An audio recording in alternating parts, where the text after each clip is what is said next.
They say the devil doesn't come to you with red skin and horns. He comes to you wearing a bespoke Tom Ford suit, holding a vintage Bordeaux, and calling you the savior of his legacy.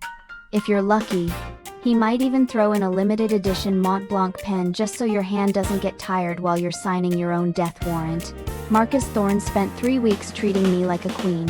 He gave me a penthouse overlooking Central Park, a private driver, and enough praise to make a narcissist blush.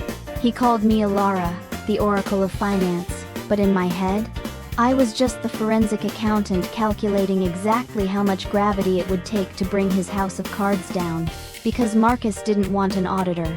He wanted a ghost, someone to haunt the $50 million hole in his balance sheet and take the blame when the floor eventually fell through. Welcome to Liu Te Man Stories, where intelligence is always respected and every scheme gets dismantled by IQ. I'm looking at the engagement stats right now. Some of you think I'm being too harsh.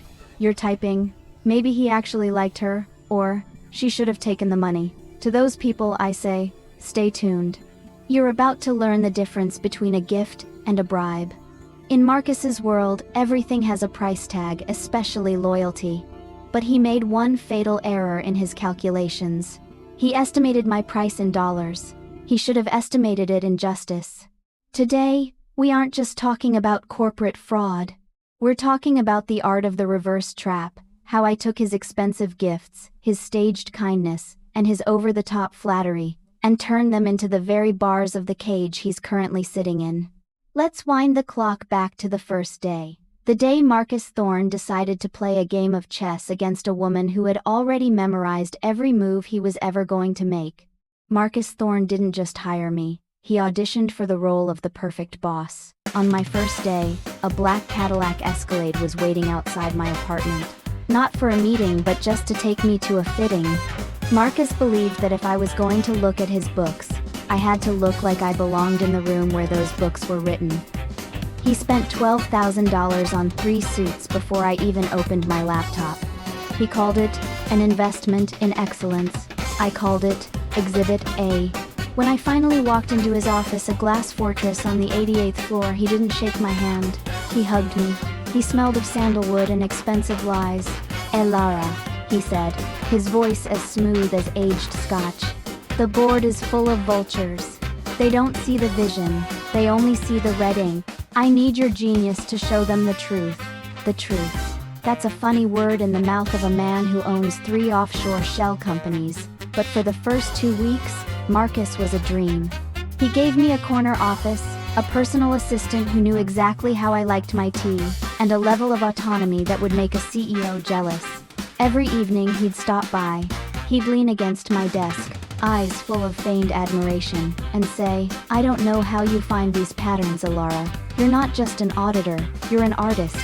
He even gave me a gift, a vintage Mont Blanc pen, silver-plated, with my initials engraved in the clip. "For the woman who is going to sign the most important merger in the history of this firm," he whispered. It was a beautiful gesture. Too bad I knew he'd already billed that pen to the company's R&D expenses to avoid the gift tax. Even his kindness was a fraud.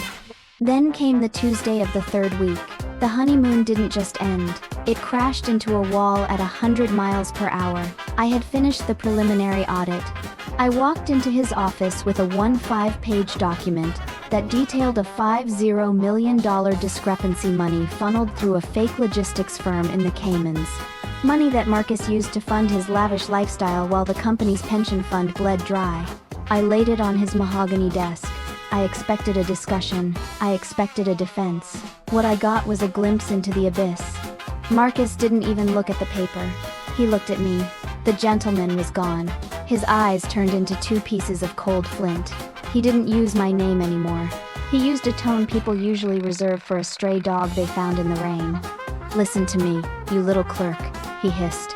His voice wasn't smooth anymore. It was jagged. "I didn't bring you here to find mistakes. I brought you here to bury them. You're going to take those 50 million, and you're going to reclassify them as unrealized asset depreciation, now." I sat there, my spine perfectly straight. I felt the internal monologue in my head shifting gears. Ah, there he is, the real Marcus Thorne. I was wondering when you'd show up. I looked at him and said, Marcus, that's not accounting. That's a felony. My signature on that document would mean I'm an accomplice. He stood up, towering over me, his face turning a dark bruised purple. Your signature is the only reason you're still in this building. You think those suits and that penthouse were free? I bought you, Alara. I own your reputation. If you don't sign that report by Friday, I will make sure every firm from Wall Street to Silicon Valley knows you're a fraud. I'll say you tried to embezzle money, and I caught you. Who are they going to believe? A billionaire titan of industry, or a hired hand with a fancy pen? He leaned in so close I could smell the desperation beneath his cologne. You're going to be my scapegoat, Alara, or you're going to be a nobody. Pick one. I didn't flinch. I didn't cry. I just picked up my Mont Blanc pen and stood up. To a man like Marcus, silence looks like submission. To a woman like me, it's the sound of a trap being set. I see the, oh my god, and he's a monster comments flying by on your screen. You're right, he is. But a monster is only dangerous when he thinks he's the hunter. Marcus just made the biggest mistake of his life. He told me exactly what he was afraid of, and in the world of high finance, fear is a currency I know how to trade. He thought he had discarded me. He thought the clerk was beaten. He was so busy celebrating his own power that he didn't notice I had left my phone recording right under his desk. The game didn't end in that office. It only just started. Marcus Thorne thinks I'm a clerk. It's a common mistake made by men who measure value by the height of their skyscraper rather than the depth of their server's encryption. He gave me 48 hours to sign my own career's death warrant. He spent those 48 hours on his yacht, celebrating a merger that existed only in his imagination. I spent them in the basement of his own headquarters, turning his gifts into his evidence. You see, when Marcus was busy playing the charmer in Act 1, he gave me something much more valuable than a penthouse or a suit. He gave me administrative proxy rights. He wanted me to be able to clean his files quickly, so he granted my digital signature the power to bypass the board's secondary verification. He thought he was giving me a shovel to bury his secrets. He didn't realize he was giving me the keys to his vault. I sat in the dark, the blue light of the monitors reflecting off my glasses. I wasn't just looking at the $50 million he stole, I was looking at the how. Marcus was clever, I'll give him that. He used a series of ghost vendors logistics companies that existed only on paper. Every time Stark Tech shipped a product, a small service fee was kicked back to an account in the Cayman Islands. A classic kickback scheme, hidden under layers of complex shipping manifests. But here's the beauty of being a forensic accountant. I don't just see numbers, I see the fingerprints of the person who typed them. Marcus had a habit of using his birthday as part of the encryption keys for his private shell accounts. Arrogance is a terrible security flaw. I see someone in the chat asking, Alara, why don't you just call the FBI now? Well, dear listener, if I call them now, Marcus hires the best lawyers in the world, destroys the servers, and claims I'm a disgruntled employee. No, in this game you don't just find the smoking gun, you wait until the villain is holding it, on camera, in front of a live audience. You don't just want him arrested, you want him unhirable, you want him erased. So, I began the brain game. I didn't delete his fraud, I optimized it. I wrote a small script, a logic bomb disguised as a routine system update. I linked it to the SEC's automated filing portal, but it needed a trigger. It needed a final, high-level authorization, a digital signature that couldn't be disputed. And that's where the Mont Blanc pen comes in. Not the physical pen but the digital proxy clause Marcus made me sign on day one. He wanted me to be his puppet, signing documents in his name so he could stay clean. I simply redirected that authority. I set the system so that the next time Marcus signed the final merger report with his thumbprint on his executive iPad, it wouldn't just approve the deal. It would trigger a full disclosure of every kickback, every fake vendor, and every offshore account directly to the enforcement division of the SEC. I was essentially building a digital guillotine, and Marcus was the one sharpening the blade. The internal monologue in my head was a calm, steady countdown. 40 hours to go. 30 hours. 20. I could feel the adrenaline, but my hands remained steady. I even took a break to order a $50 salad on Marcus's corporate card. If I'm going to dismantle a billion-dollar empire, I might as well be well-nourished. I looked at the final clean report Marcus wanted me to sign. It was a work of fiction that would make Hemingway jealous. $50 million of theft, rebranded as research and development incentives. I didn't sign it. Instead, I left a small note on his desk. Just 3 words. It's all ready. Marcus saw that note the next morning.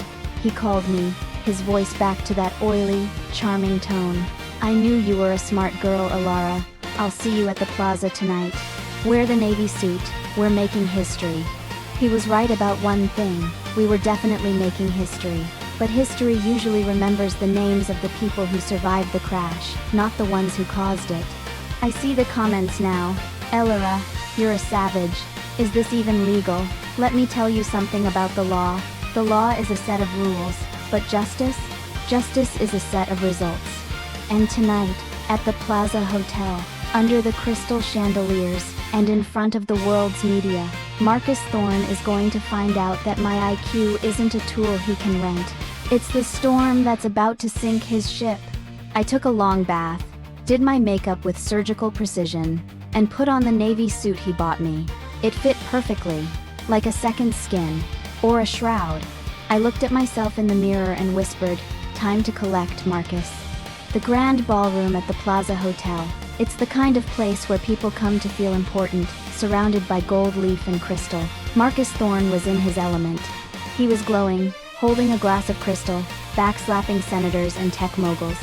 To the world, he was the visionary of the decade. To me, he was just a man standing on a trapdoor I had spent the last 48 hours greasing. I walked toward him. The navy suit felt like armor. As I approached, Marcus's eyes lit up that predatory, charming look again. He stepped away from a group of venture capitalists and pulled me aside. "Elara," he whispered, leaning in. "You look spectacular. Did you bring the iPad? Is it done?" I didn't smile. I didn't need to. It's ready, Marcus.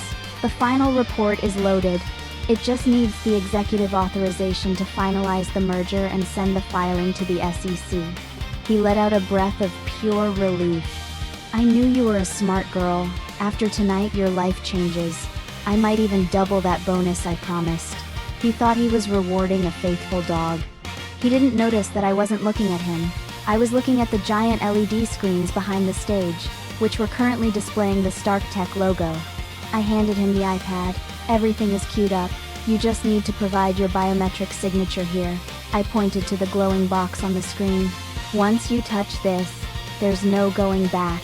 The data will be transmitted globally in milliseconds." Marcus chuckled, a sound of pure arrogance. "Good. That's exactly what I want. Witness the birth of an empire, Alara." He pressed his thumb onto the sensor. Hard, as if he was stamping his dominance onto the world. The iPad screen turned green.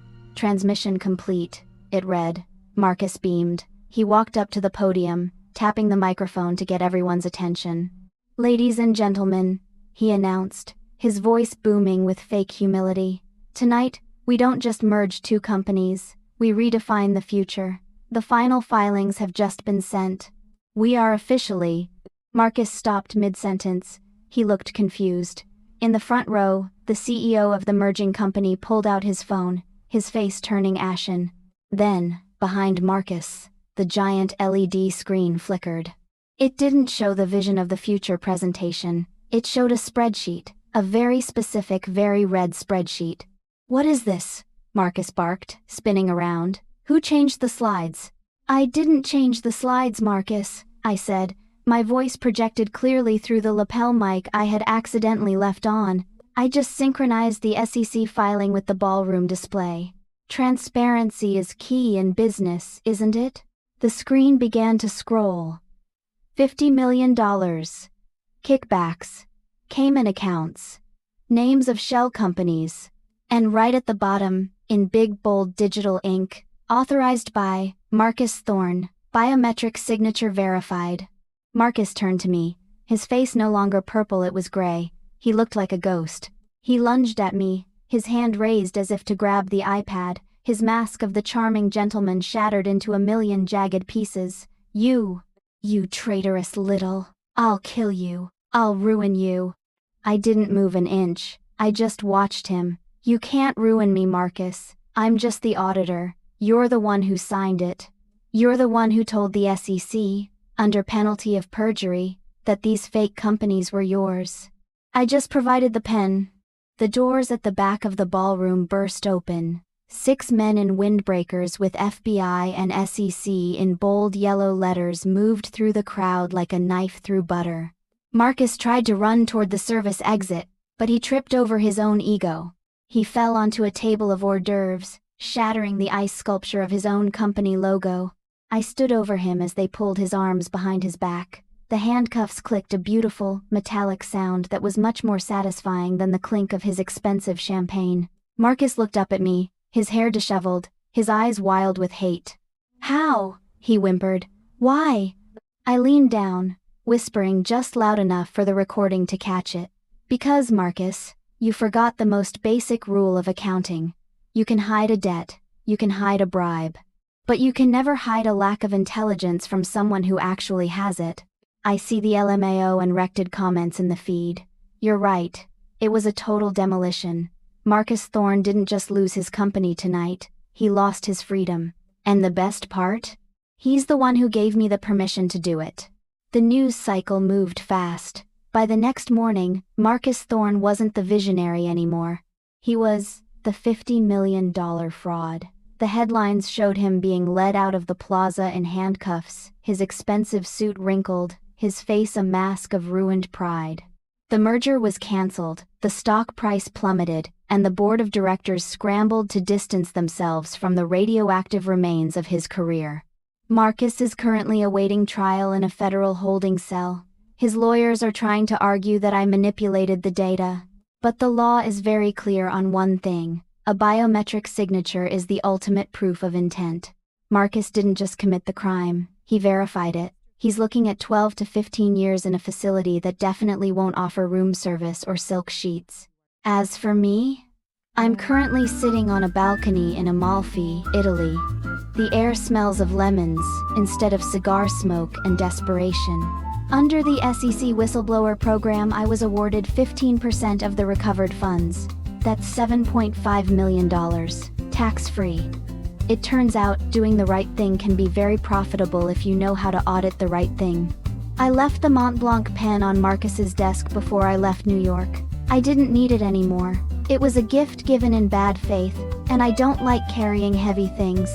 Besides, I bought myself a new one. This one wasn't a bribe. I earned it with my own IQ. You see, the world is full of Marcus's people who think their status, their money, or their loudest shout makes them untouchable.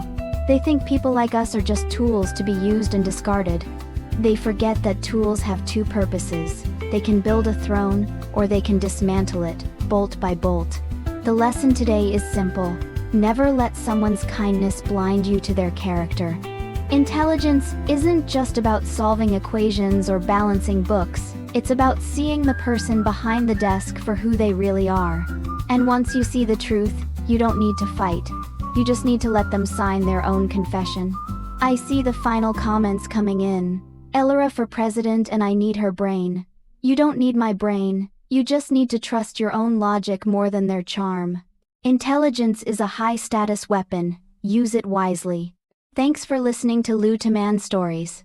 If you enjoyed watching a billionaire's ego dissolve into a federal indictment, hit that like button, subscribe, and tell me in the comments, if Marcus had offered you $10 million to stay quiet, would you have taken it?